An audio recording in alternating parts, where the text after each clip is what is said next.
기도하겠습니다. 하나님 감사합니다.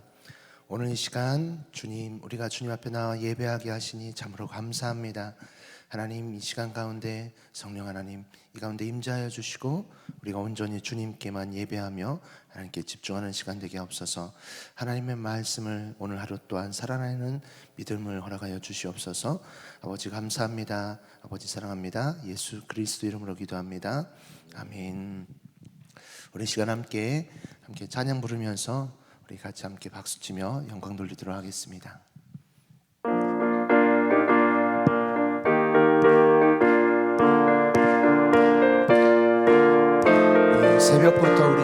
새벽부터 우리 사랑함으로써 저녁까지 시를 부려봅시다. 열매 차차 익어 옷이 거둘 때에 기쁨으로 담을 거두리로다.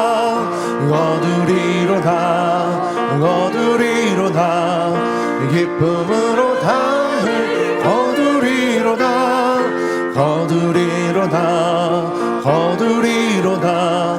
기쁨으로 담을 거두리로다.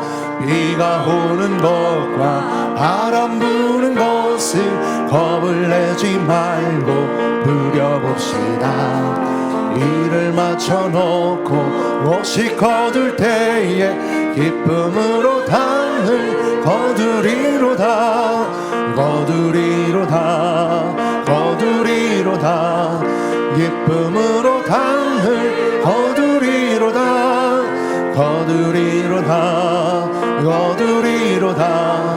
기쁨으로 담을 거두리로다. 씨를 뿌릴 때에 나지 아니할까 염려하며 심히 애탈지라도 나중 예수께서 칭찬하시리니 기쁨으로 담을 거두리로다.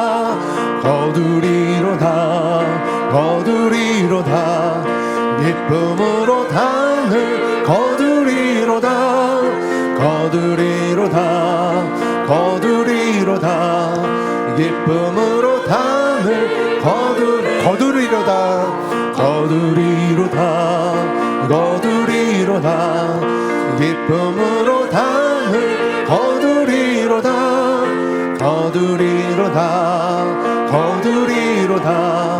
기쁨으로 담을 우리 함께 죄에서 자유를 얻게 하는 보혈의 능력 주의 보혈 시험을 이기며 승리하니 참 놀라운 능력이로다. 주의 보혈 능력이 또다. 주의 피 믿으오. 주의 보혈 그 어린 양의 매우 귀중한 피로다. 육체의 정욕을 이길 힘은 보혈의 능력 주의 보혈 정결한 마음을 얻게 하니 참 놀라운 능력이로다. 주의 보혈 능력이 또다. 주의 피 믿으오. 주의 보혈 그 어린 양의 매우 귀중한 피로다.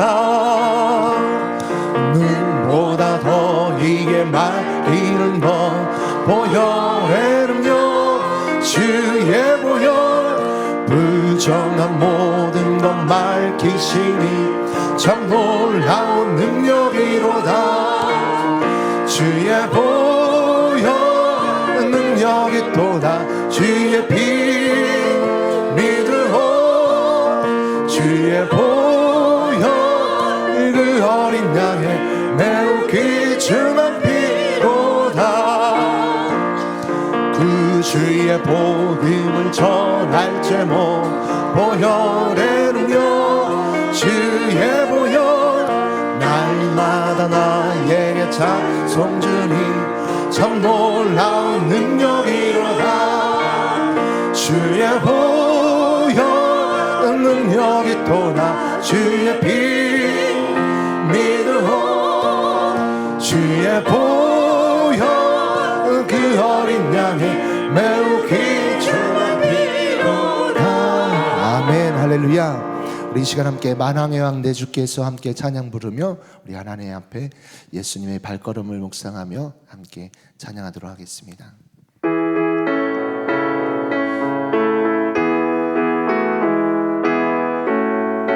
함께 만왕의 왕 내 주께서 만왕의 왕 내 주께서 외고초 당해 나 이 벌레 같은 날 위해 그 보혈을 흘렸네. 십자가 내가 처음 볼 때 나의 맘에 큰 고통 사라져.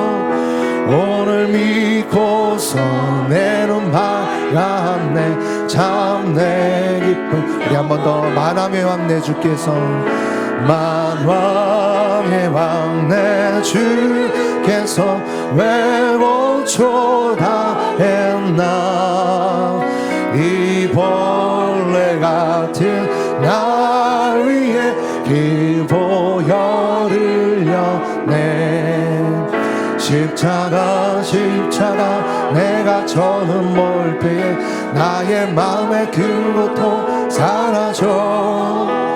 오늘 믿고서 내 눈 밝았네. 참 내 기쁨 영원한 주 십자가 못 박힘을 속죄하마리라. 그 긍휼함과 그 은혜 말할 수 없도다.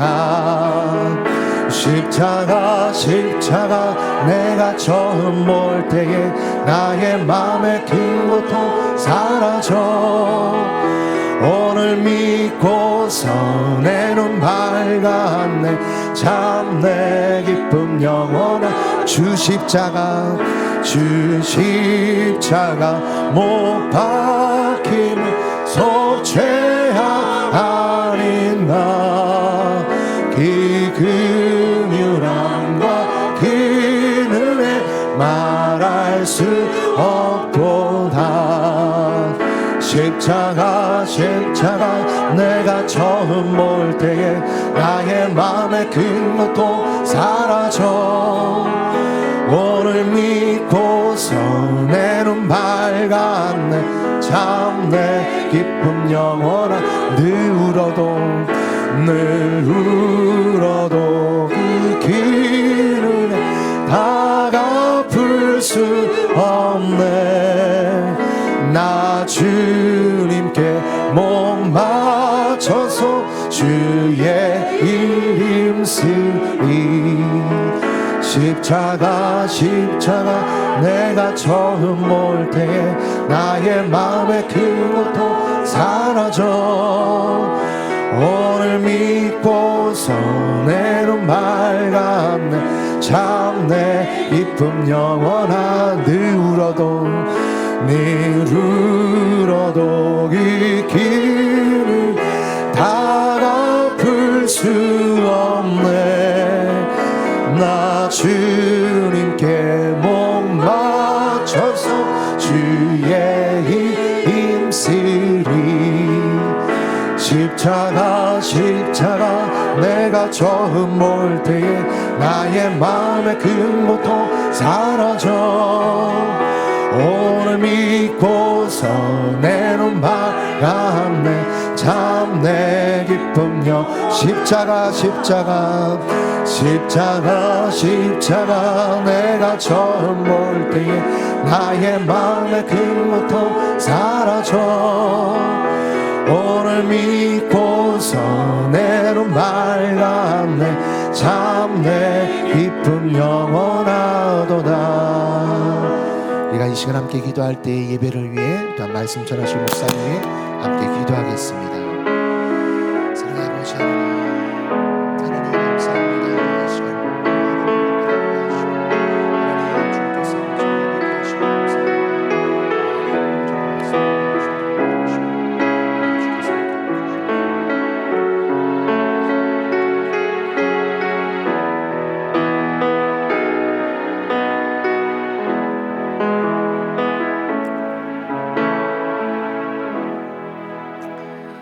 사도신경으로 우리의 신앙을 하나님께 고백하겠습니다.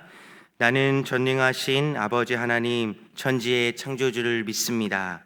나는 그의 유일하신 아들 우리 주 예수 그리스도를 믿습니다. 그는 성령으로 잉태되어 동정녀 마리아에게서 나시고 본디오 빌라도에게 고난을 받아 십자가에 못 박혀 죽으시고 장사된 지 사흘 만에 죽은 자 가운데서 다시 살아나셨으며 하늘에 오르시어 전능하신 아버지 하나님 우편에 앉아 계시다가 거기로부터 살아있는 자와 죽은 자를 심판하러 오십니다. 나는 성령을 믿으며 거룩한 공교회와 성도의 교제와 죄를 용서받는 것과 몸의 부활과 영생을 믿습니다. 아멘.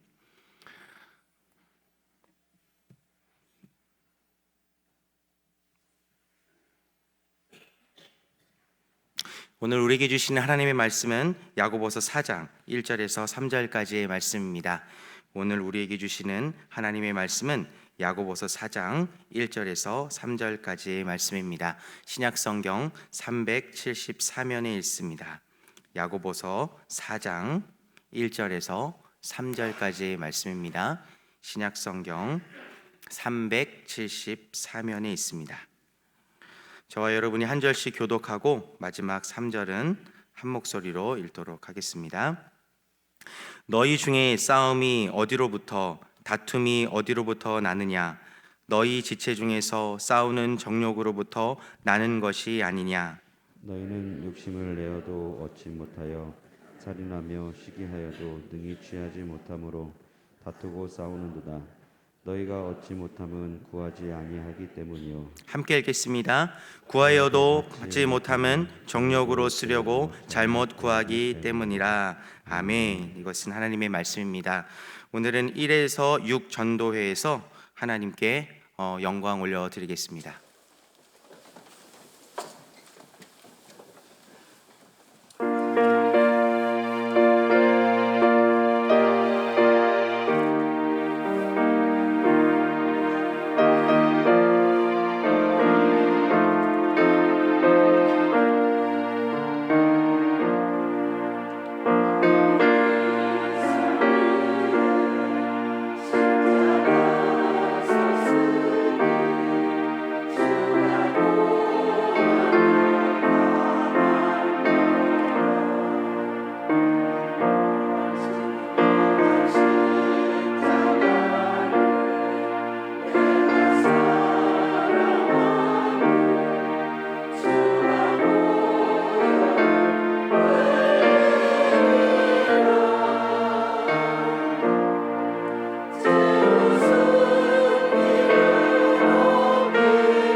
기도하겠습니다.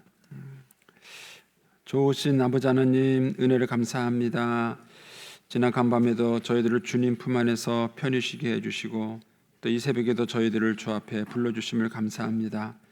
특별히 고난주간을 맞이해서 주 앞에 나와 주의 은혜와 사랑을 다시 한번 묵상하고 또 우리 자신을 돌아볼 수 있는 기회를 주심을 감사합니다.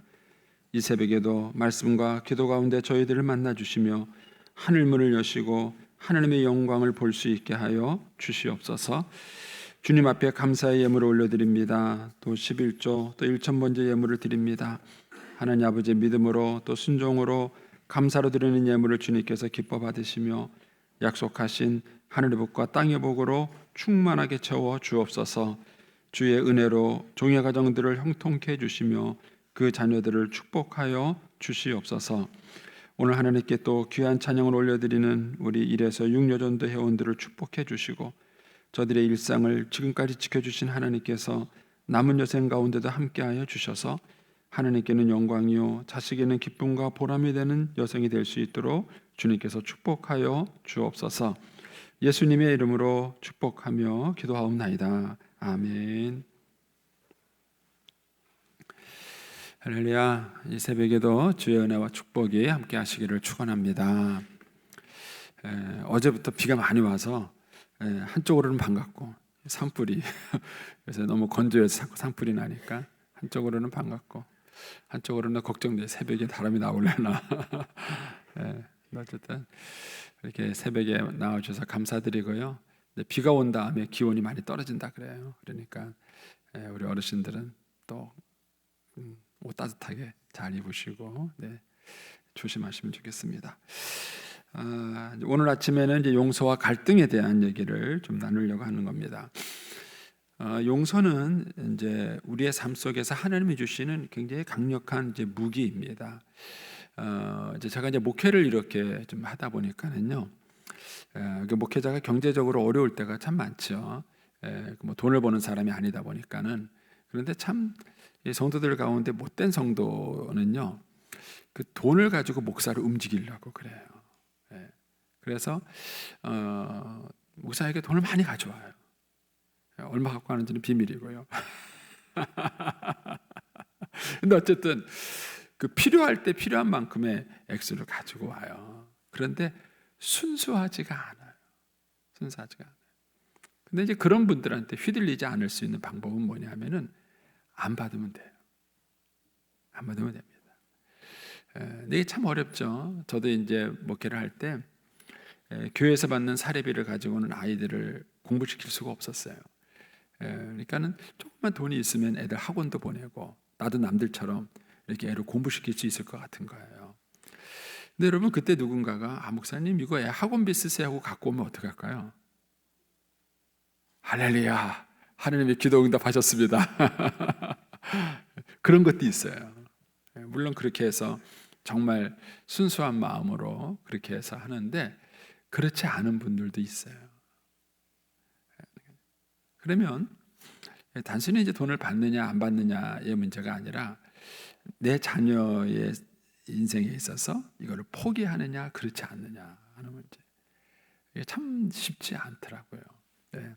그런데 목사가 목사답게 하려면 돈에 휘둘리면 목사답게 못하더라고요. 어렵더라고요. 그래서 이제 그때 그냥 no thank you 하고 딱 거절을 해버리면 그 사람은 당황해요. 당황해요. 저는 할 말을 할 수 있는 거죠. 할 말을 할 수 있는 것입니다. 우리가 용서에 대한 문제가 그렇습니다. 세상 사람들은 참 잔인합니다. 우리에게 자꾸 상처를 줘요. 여러분 예수님이 십자가에 못 박히는 장면 얼마나 끔찍해요. 그렇죠?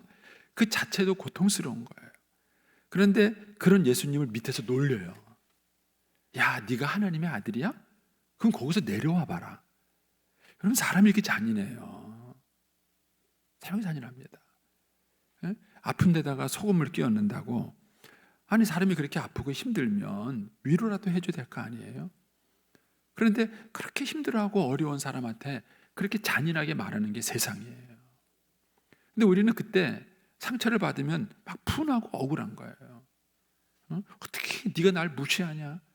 네가 날 무시해서 그렇게 말하냐? 두고 보자 막 이렇게 되는 거예요.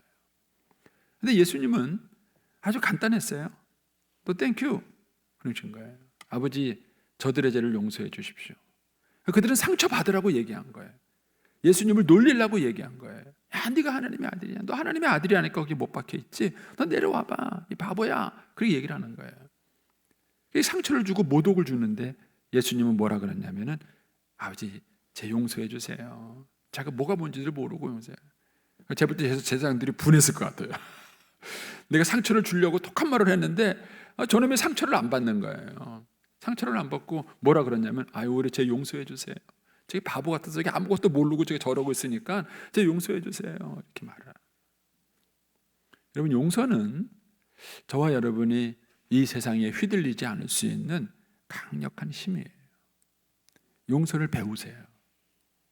여러분들 용서를 배우시고 용서를 훈련하시고 여러분들이 용서하는 사람이 되시면 여러분들이 세상에 휘둘리지 않을 수 있습니다. 그러니까 마귀는 끊임없이 우리에게 상처를 주고 아픔을 주고 그렇게 해서 우리를 자극하는 거예요. 근데 거기에 막 휘둘리면서 내가 분하다, 내가 억울하다, 내가 무시당했다, 내가 어떻게 저런 것들한테 막 그러느냐 막 내가 못 배워서 그렇지, 내가 못 가져서 그렇지 막 이렇게 생각하면 여러분의 삶은 점점 더 피폐해지는 거예요. 근데 그런 세상이 주는 그 상처에 대해서 간단한 해결책이 뭐냐면 너 땡큐 하고 용서해 주시면 돼요. 그 상처를 안 받으면 돼요. 네. 언제 그때 제가 말씀을 드렸잖아요. 네. 제가 이제 결성과정에서 큰 얘기를 간증을 했는데 그것도 교회 권사님이 다니면서 제 흉을 보는 거예요. 애비 없이 커가지고 목회를 저렇게 한다고. 그 얘기를 들은 분이 속상한 거예요. 자기가 왜 목사님에 대해서 그렇게 말하고 다니는지 속상한 거예요. 그러니까 저한테 찾아와서 얘기하는 거예요. 목사님, 이제는 목사님 그런 간증하지 마세요. 그런 간증하니까 뒤에서 흉 보고 다녀요. 근데 제가 뭐라 그러냐면은 하라 그러세요. 하라 그러세요. 뭐 거기에 대해서 내가 분노하지도 않고 화를 내지도 않고 뭐 하라 그러세요. 뭐 그러면 그런가 보죠. 뭐 그러면 그런가 보죠. 뭐 그분이 저에 대해서 이렇게 헐뜯고 흉 보는 거에 대해서 그냥 제가 그냥 넘어버렸어요. 여러분 용서는 하나님이 저와 여러분에게 주신 위대한 영적 선물이에요. 그래서 여러분들이 이 용서를 여러분들이 잘 활용하셔야 합니다. 이 용서를 잘 활용하시면 부부가 행복해요. 여러분 100년 해로하는 비결이 뭔지 아십니까? 용서하고 살면 되십니다. 용서하고 사시면 부부가 100년 해로하는 거예요. 용서가 안 되니까 부부 사이에 막 분하고 억울한 일이 자꾸 쌓이시는 거예요. 부모 자녀 사이도 마찬가지입니다. 여러분 용서하시면 됩니다. 자식들한테 이놈들 내가 어떻게 키웠는데 내가 어떻게 너를 키웠는데 네가 나한테 이렇게 할 수 있느냐 자꾸 분하고 섭섭하시고 그러실 거 없어요. 용서하시면 됩니다. 저는 이제 이번 주간에 우리가 이제 어떻게 용서를 배우는가를 지금 공부하고 있는 거예요. 그래서 첫날은 우리가 용서는 우리 힘으로 하는 게 아니다. 내 힘으로 하려 그러면 용서는 안 됩니다. 용서는 성령님의 도우심으로 하는 거예요. 근데 그 성령님은 뭘 도우시느냐? 우리 안에 예수의 마음을 갖게 하는 거예요. 아비의 마음을 가지면 아비답게 사는 거예요. 엄마의 마음을 가지면 엄마답게 사는 거예요. 그리고 예수님의 마음을 가지면 용서할 수 있게 되는 것입니다. 그리고 이제 어제 묵상한 것은 우리가 용서를 생각보다 많이 해야 돼요. 우리는 남편을 아내를 용서하면서 내가 이 정도 하면 됐지. 내가 7번이나 했는데 내가 이만큼 하면 됐지. 거기서 우리가 넘어지는 거예요. 근데 주님은 뭐라 그러냐면 아니야 7번이 아니라 490번은 해야 돼. 여러분 저와 여러분은 그런 피해의식이 있어요. 내가 이만큼 용서했는데 내가 이만큼 참아줬는데 내가 이만큼 베풀었는데 어떻게 아직까지 저럴 수 있느냐. 아니에요. 더 많이 하셔야 돼요. 용서는 그것보다 훨씬 더 많이 하시는 거예요. 그리고 그렇게 하는 이유가 뭐냐면은 주님이 먼저 나를 1만 달란트 용서해 주셨기 때문에 그런 거예요. 주님은 수도 없이 저와 여러분을 용서하신 거예요. 490번 정도가 아니에요. 490번 정도가 아니라 훨씬 더 많이 주님은 저와 여러분을 용서하신 거예요. 그래서 이 7번에 넘어가시면 안 돼요. 주님 7번까지 하면 됩니까? 내가 이 정도 용서했습니다. 내가 남편에 대해서, 아내에 대해서 내가 이 정도 참았습니다. 이 정도 많이 참은 거죠. 거기에 우리가 넘어지는 거예요. 주님은 아니다. 그것보다 훨씬 더 많이 네가 너그러워야 되고 훨씬 더 많이 참아야 된다 하는 얘기를 주님이 하시는 겁니다. 이제 오늘 아침에는 이제 용서와 갈등에 대한 얘기를 하는데, 이제 이 주제가 약간 여러분들한테 좀 연결이 안 될 수 있습니다. 그래서 제가 결론부터 얘기하고 얘기하려고 합니다. 뭐냐면은 우리가 왜 용서가 안 되느냐 하면은요, 사실은 내 안에 있는 갈등이 해결되지 않아서 그런 거예요. 갈등이 해결되지 않아서. 이 갈등이 해결이 되면 용서는 저절로 돼요. 그래서 우리는 용서와 씨름할 게 아니라 사실 내 안에 있는 갈등하고 씨름을 하셔야 돼요. 그런데 내 안에 있는 갈등을 모르고 용서를 하려고 그러니까 잘 안 되는 거죠. 그 얘기를 지금 결론은 그겁니다. 결론은 그건데 이제 그 얘기를 조금 이제 여러분들에게 설명을 좀 해드리도록 하겠습니다. 먼저 이제 이 용서와 갈등의 관계를 이해하기 위해서 우리 마음이 갖고 있는 중요성을 먼저 이해하셔야 됩니다. 성경에 보면은 무릇 지켜 마는 것보다 내 마음을 지키라. 생명의 근원이 이에서 나면이라. 이런 말씀이 있어요. 그 마음이 굉장히 중요해요. 근데 이 마음이 중요한 거를 비유적으로 말하면 그 수돗물의 정수장에다가 좀 비유할 수 있습니다. 정수장에다. 우리가 이제 좋은 물을 먹기 위해서는 먼저 좋은 물을 끌어와야 되겠죠. 그러나 만약에 좋은 물을 끌어올 수 없다면은 어쨌든 물을 끌어와서 정수를 잘 해야 돼요. 그래서 여기저기서 물을 끌어올 수 있지만 정수장에서 정수를 잘하면 좋은 물을 각 가정에다가 공급이 되는 거예요. 근데 반대로 좋은 물을 끌어왔어요. 좋은 물을 끌어왔는데 누가 정수장에다가 독을 탔어요. 그럼 어떻게 될까요? 예, 각 가정에다가 독이 든 물을 공급하게 되겠죠. 이게 정수장이잖아요. 근데 이 정수장과 같은 역할을 하는 것이 우리 마음이에요. 마음. 세상으로부터 많은 것들이 나한테 입력이 돼요. 근데 입력이 되지만 내가 이 마음을 잘 다스리고 마음을 잘 지키면 내 안에 내가 좋은 걸 공급할 수 있어요. 그런데 우리는 바깥으로부터 우리는 공급받는 것만 원망을 하는 거예요. 근데 사실은 더러운 물을 들어와도 정수를 잘하면 좋은 물을 공급할 수 있어요. 그러니까 내 주변에 있는 환경과 이런 것들이 내게 어려움을 줘도 내가 마음을 잘 다스리면 그 마음을 다스리는 걸 통해서 내 자신에게나 다른 사람에게 좋은 걸 공급할 수 있어요. 그래서 성경에서는 환경을 싸워라 말하지 않고 마음을 지켜라 이렇게 말을 하는 거예요. 마음을 지켜라. 이 마음이 우리의 생명의 근원이 되는 겁니다. 그래서 성경에서도 좋은 땅, 뭐 돌짝밭, 가시밭 뭐 이렇게 얘기할 때 그 좋은 땅을 뭐라 그러냐면은 착하고 좋은 마음이다 이렇게 말을 했어요. 좋은 마음인 거예요. 그래서 저와 여러분이 이 마음을 어떻게 하는 훈련, 이것이 굉장히 중요합니다. 마태복음 15장 18절 19절 이미 잘 아는 말씀이지만 한번 좀 보겠습니다. 마태복음 15장이요. 입에서 나오는 것은 마음에서 나오나니 이것이야말로 사람을 더럽게 하느니라. 마음에서 나오는 것은 악한 생각과 살인과 간음과 음란과 도둑질과 거짓 증언과 비방이니 그랬습니다. 그러니까 따라서 저와 여러분이 관심을 가져야 될 것은 환경이 아니라 마음이에요. 내 마음과 싸우셔야 돼요. 이 마음과 싸워서 이 마음을 잘 지키는 것들이 필요하다는 것이죠. 그러면 이 우리의 인생을 살아가는 동안에 우리의 그 갈등이 생기는 많은 문제들은 사실 어디서 생기냐면은 마음에서 생기는 문제. 자, 이걸 이제 조금 더 이제 한번 살펴보도록 하겠습니다. 성경인을 보면은 성경의 질문과 답이 나오는 그런 구조적 문제가 있는 아니 구조적인 것들이 있는 것들이 많습니다. 사도행전 16장 30절에 가면 이런 말씀이 있죠. 선생님이요, 내가 어떻게 구원을 받으리까? 이렇게 질문을 했어요. 파란색 쓴 건 질문이 아니 노란색 쓴 건 질문입니다. 그러니까 뭐라고 답변했습니까?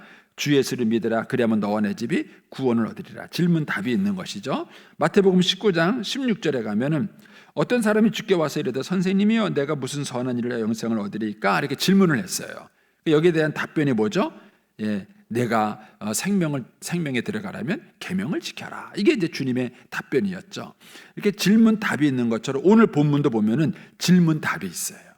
질문 답. 그걸 한번 찾아보시겠습니까? 자, 1절 가서 보겠습니다. 오늘 본문 1절에 보시면 너희 중에 싸움이 어디로부터, 다툼이 어디로부터 나느냐? 이렇게 질문을 한 거예요. 자, 이 질문에 대한 답이 뭘까요? 이 질문에 대한 답이 뭐냐면은 너희 주체중에서 싸우는 정욕으로부터 나는 것이 아니냐. 이게 답이에요. 이게 답이에요. 그런데 이 답을 주면서 그 다음에 2절에 이렇게 얘기합니다.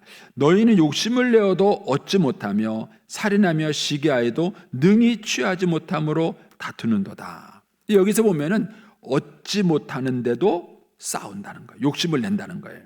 취하지 못하는데도 싸운다는 거예요. 이것이 우리 안에 있는 갈등을 다스리는 비결인 거예요. 자, 이런 걸 좀 이제 조금 더 이제 깊이 한번 생각을 한번 해보겠습니다. 우리가 이제 그 인생을 살아가면서 갈등이 생기는 이유가 뭐냐면요, 내가 얻고 싶은 것이 있는데 얻지 못할 때 갈등이 생겨요. 자, 예를 든다면은 이제 에서와 야곱의 경우를 한번 보겠습니다. 창세기 25장 26절에 보면은 아우가 나올 때, 그러니까 야곱이 나올 때 뭐예요? 에서의 발꿈치를 이렇게 잡고 나왔다는 거예요. 힘들었을 것 같아요. 원래 뭐부터 나와야 되죠? 머리부터 나와야 돼요. 머리부터 나와야 되는데 손부터 나왔으니까 이놈은 나올 때, 태어날 때부터 불효한 놈이에요. 이거 어쨌든 이제 그 형의 이 발꿈치를 잡고 이제 따라 나온 거죠. 그런데 그렇게 된 이유가 뭐냐면은 27절에 보면은 재미있잖아요. 에서는 익숙한 사냥꾼이었으므로 들사람이 되고 야곱은 조용한 사람이었으므로 장막에 거주한다. 우리가 지난번에 그 우리 자녀님들 모시고 이제 코칭 세미나 하면서 기질 검사를 했어요.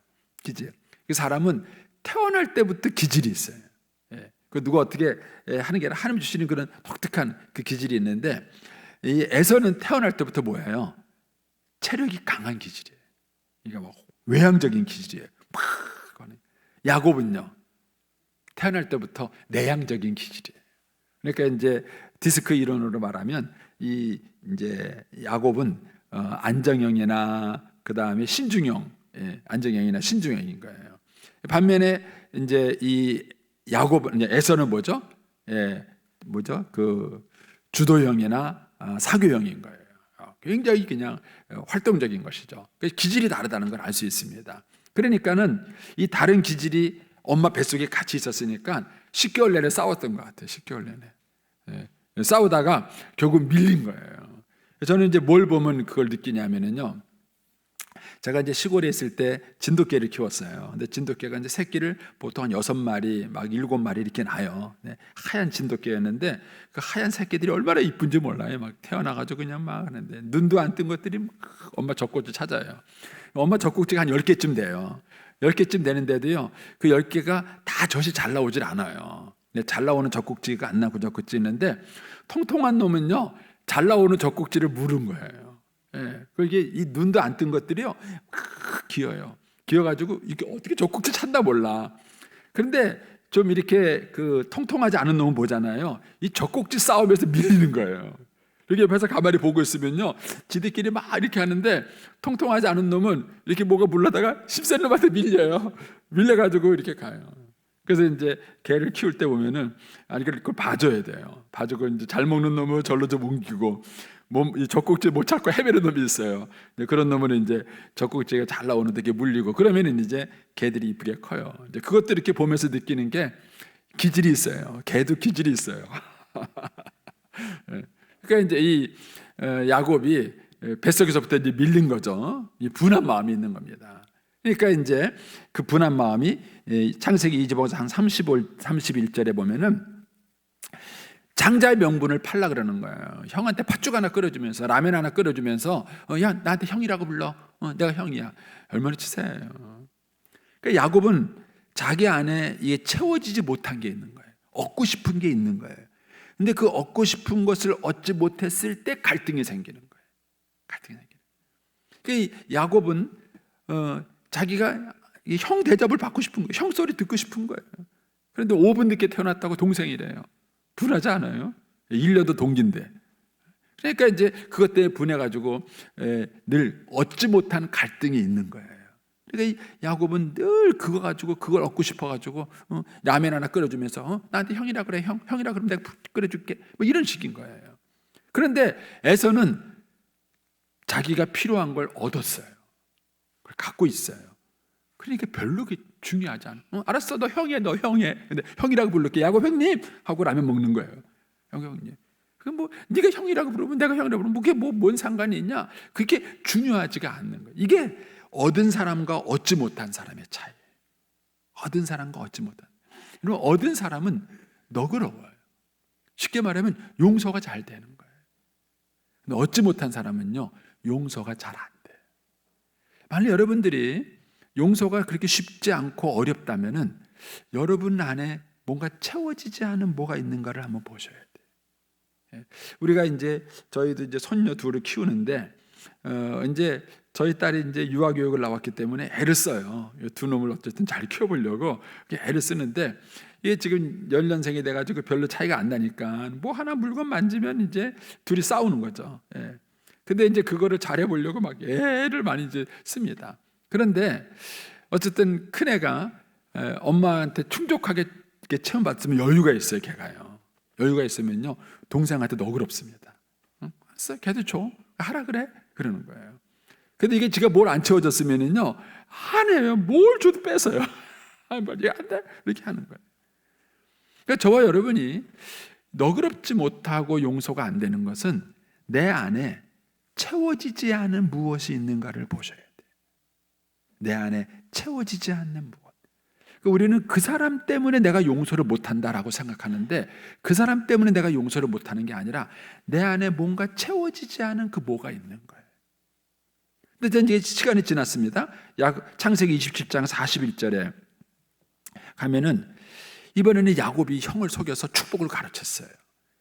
그러니까 이제 야곱은 얻은 자가 됐고요, 에서는 얻지 못한 자, 빼앗긴 자가 된 거예요. 그러니까 어떤 일이 벌어질까요? 41절에 이렇게 말합니다. 그의 아버지가 야곱에게 축복한 그 축복으로 말미암아 에서가 야곱을 미워하며 심중에 이르기를 아버지를 곡할 때가 가까웠은즉 내가 내 아우 야곱을 죽이리라.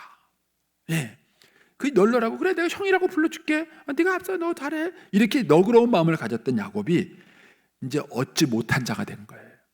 야곱이 얻은 자가 됐고 자기는 뺏긴 자가 된 거예요. 그러니까 이 마음이 됐고 나니까는요 이 동생에 대해서 죽이려는 마음을 가진 거예요. 죽이려는 마음. 그 어떤 면에서 저와 여러분이 인생을 살아가는 동안에 계속해서 생기는 갈등은 뭐냐면은 이 얻지 못한 것을 얻으려고 하는 이 갈등 속에서 용서가 안 되는 거예요. 이제 저희 어머님이 저희 집에 돌아가셨잖아요. 그런데 이제 제가 이제 어머니 막 숨 넘어갔을 때 119를 신고를 한 거예요. 하면 안 되는데.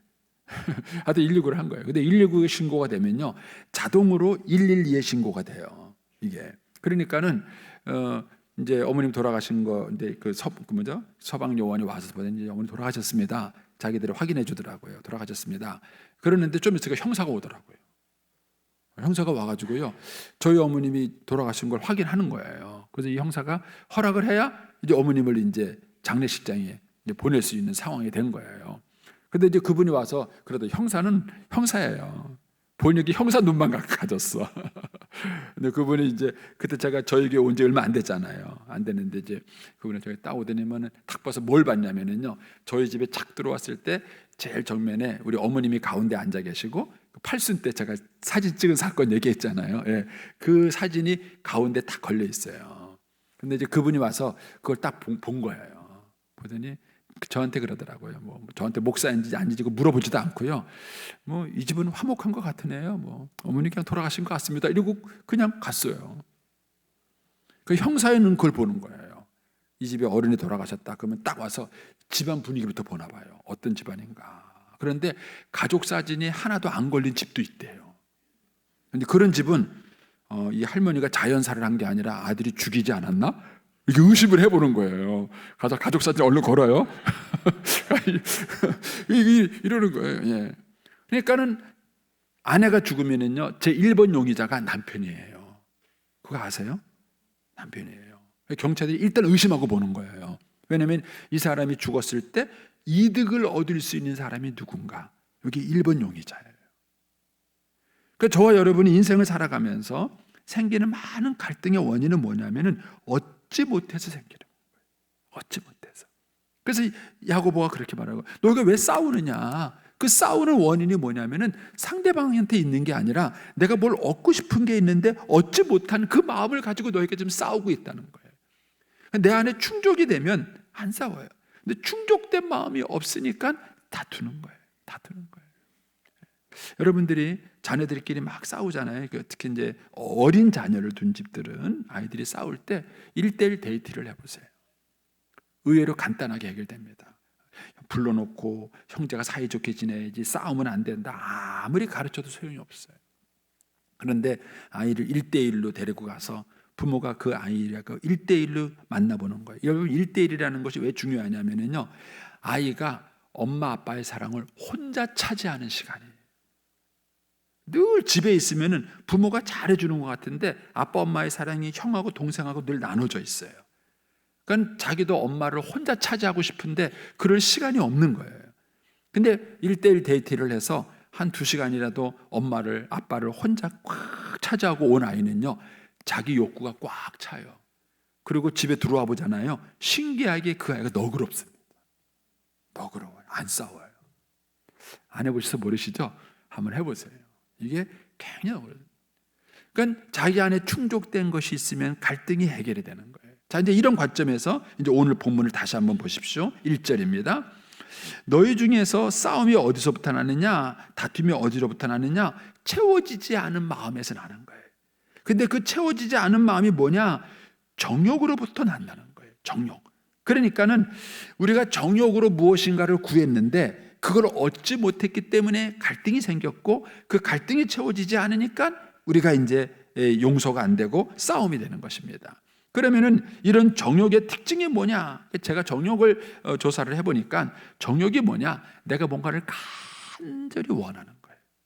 간절히 원하는 거예요. 그런데 이 정욕의 특징 중에 뭐냐면요, 채워지지 않는다는 게 있습니다. 자, 전도서 1장 8절 말씀 보겠습니다.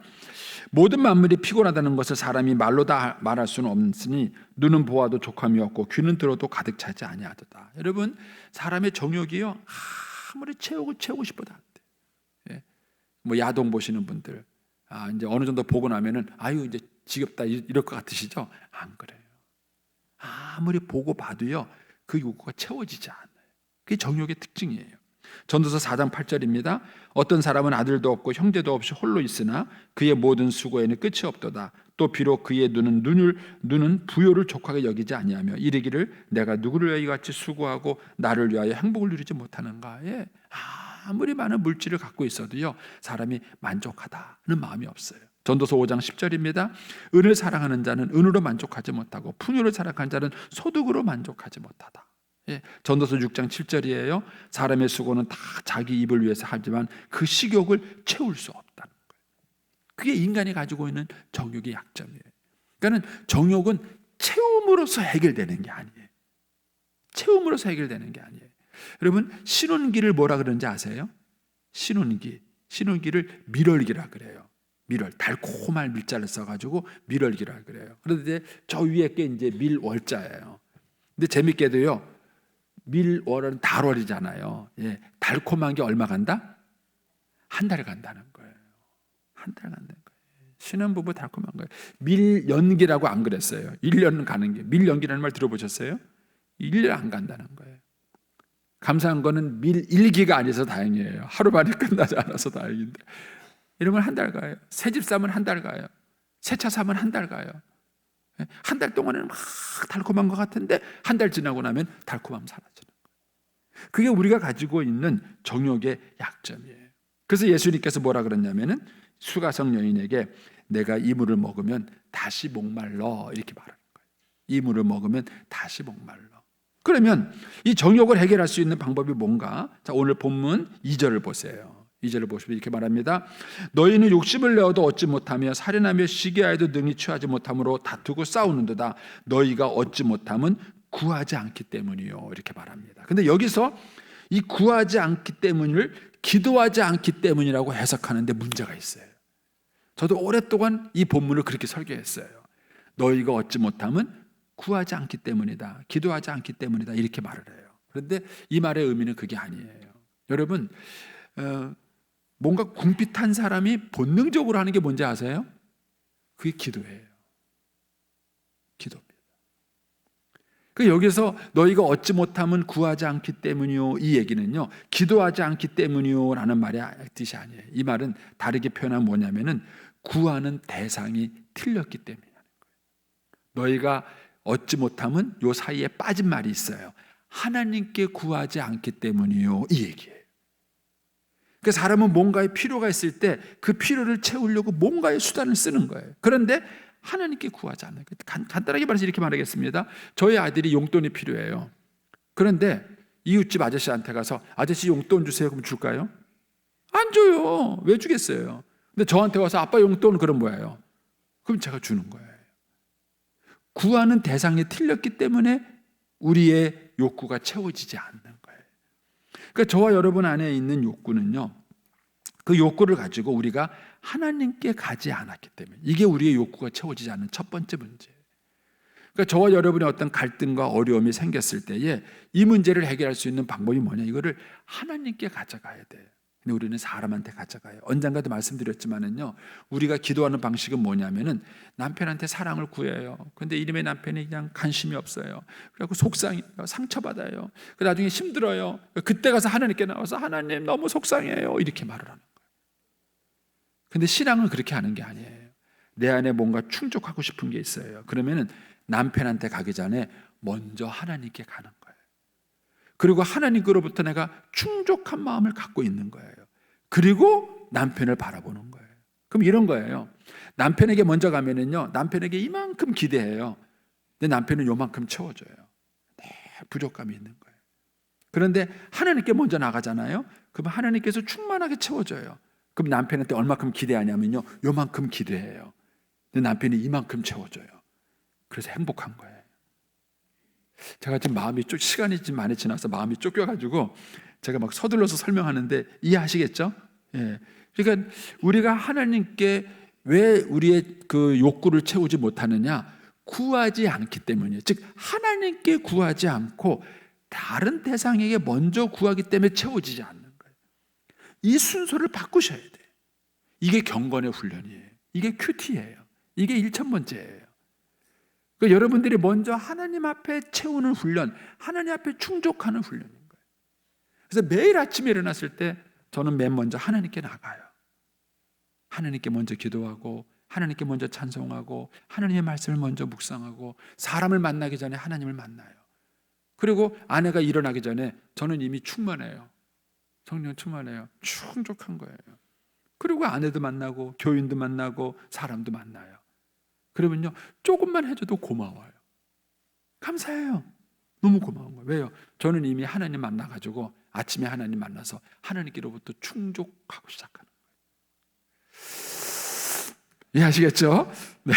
네, 제가 마음이 좀 급합니다. 자, 그런 다음에 두 번째 잘못은 뭐냐면요, 정욕으로 쓰려고 잘못 구하기 때문이에요. 3절에 그렇게 말합니다. 너희가 하나님께 구하긴 구했어요. 그러는데 왜 받지 못하느냐? 정욕으로 쓰려고 잘못 구했기 때문에 그런 거예요. 대표적인 경우가 사도 바울이 가시를 없애달라고 말한 거예요. 근데 하나님은 아니야, 가시가 너한테 있는 게 그게 축복이야, 이렇게 말한 거예요. 그런 것처럼 우리가 하나님께 구할 때 그 구하는 동기가 내 이기적인 동기에서 구하면 하나님께서 응답하지 않으시는 거예요. 자, 이 부분은 좀 여러분들이 잘 아니까 묵상을 한번 해보시오. 결국은 갈등에 대한 해결책은 뭐냐? 이사야 55장 1절입니다. 오라 너희 모든 목마른 자들아 물러나오라. 돈 없는 자도 오라. 너희는 와서 사 먹되 돈 없이 값없이 와서 포도주와 젖을 사라. 너희가 어째 양식 아닌 것을 위하여 은을 달아주며 배부르게 못할 것을 위해서 수고하느냐. 자, 요까지는 다 헛수고에 대한 얘기예요. 그러면 요거에 대한 답변은 뭡니까? 그 뒷구절이 중요해요. 그다음 뭐죠? 내게서 듣고 들을지어다. 요게 해결책이에요. 그러니까 우리는 목마름을 해결하기 위해서 다른 데서 막 찾는 거예요.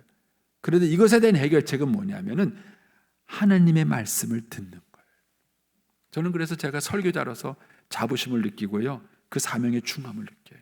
여러분들이 주일날 와서요, 목사님 설교를 듣고 영적으로 충만하게 채워지면요, 밖에 한 주가 너그러우세요. 그거 아세요?